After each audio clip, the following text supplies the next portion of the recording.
السلام عليكم ورحمة الله وبركاته. كم جرتن كبجمتوtaaf jaalatamtoonni hordoftoonni barsa Oromaaf alhamdulillah naga kooti nageenyi kiyya kan jaalalaa kan kabajaadhaa bakka jirtan maratti nagahu. Egaa daawwattootan kiyya halkan kaleessaa haala feesbuukii keessan gara afaan Oromootti jijjiirrattanii afaan Oromoo irratti fayyadamtan isin barsiiseen ture. Garuu namoonni baay'een nutti dhiiratee akkasuma immoo nuuf hin galle jettanii turtan jechuudha. Har'aan tanaa osoo fagoon deemee jechuudha salphumatti haala jijjiirrachuu dandeessan isin garsiisa akka isinii galutti jechuudha isinii galee. Video gabaasatan isin agarsiisa baay'ee tokko salphaadha isinillee hin dhibu jechuudha nafaana turan hordofaa isin hin jaa. Egaa daawwattootan kiyya gama barumsaatiin darbuun duratti warroonni YouTube chaanaala keenyaaf haaraa taatan baga nagaa hordoftan jechaa YouTube chaanaala keenya subscribe godhachuun dagatinadha.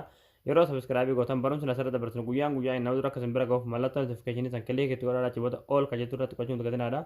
Akkasuma barumsan garaadhaa isin darbe YouTube chaanaala keenya jala seenuudhaaf viidiyoo baay'eetu jira irraa baradhaadha. Barumsa keenya yoo isinitti tolee viidiyoon keenya isin gammachiise namni baay'een argee akka irraa fayyadamu laayik sheer gochuudhaan waliif qoodaadha.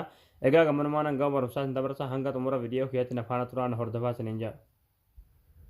Hayyee daawwattootan kiyya osoo karaa fagoo hin deemin feesbuukii keessan gara afaan Oromootti jijjiirrattanii afaan Oromoo irratti fayyadamuudhaaf pilaastorii keessan keessa ni galtanii achi booda bakka seerchii kanarratti feesbuuk laayit jettanii barreessitanii achi booda feesbuuk laayit kan daawuloodii godhatanii egaan buufadhee waan qabuufuu buusuun irraan eegamu isin ni buufattanii yeroo buufattamu irratti kilikni gootanii egaa achi booda yeroo haala kanaan isinii fidee imeelii feesbuuk keessaniitti ni guutanii yookiin lakkoofsa feesbuuk keessaniitti ni guutanii anamma kiyyatti haa guutu.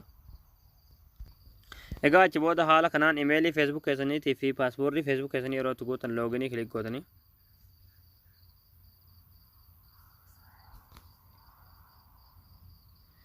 egaa achi booda kinoo kiyya afaan Oromoo irra jira tola jedheetan eeyyama kenna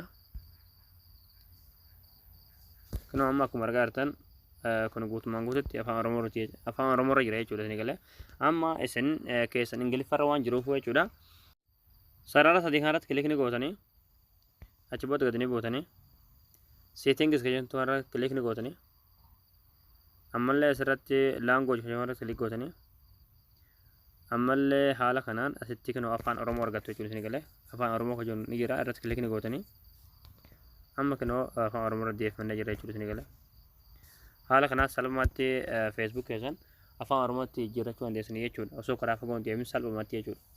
Egaa daawwattootan kiyya isin galee jeetan abdii qabaa barnoonni keenya kanarraa asirratti raawwataa barumsa dabalataa argachuudhaaf chaanaala keenyaaf haaraa yoo taatan subscribe gootanii maatii keenya ta'uun dagatinadha. Barumsa keenya isinitti tola viidiyoo keenya laayik sheer waliif gochuun dagatinadha waan hordoftaniif galatooma.